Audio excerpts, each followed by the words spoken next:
দুর্ভোগ রয়েছে এমন প্রত্যেক ব্যক্তির জন্য যে সামনে পেছনে মানুষদের নিন্দা করে,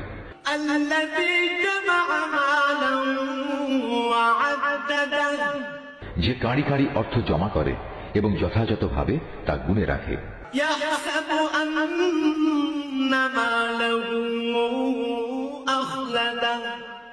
সে মনে করে তার অর্থ তাকে এ দুনিয়ায় স্থায়ী করে রাখবে।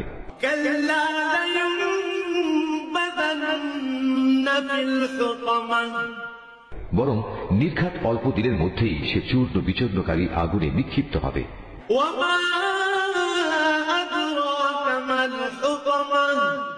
তুমি কি জানো বিচূর্ণকারী আগুন কেমন?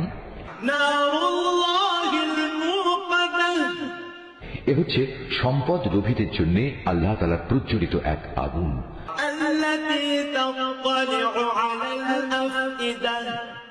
যা এত মারাত্মক যে মানুষের হৃদয় পর্যন্ত পৌঁছে যাবে।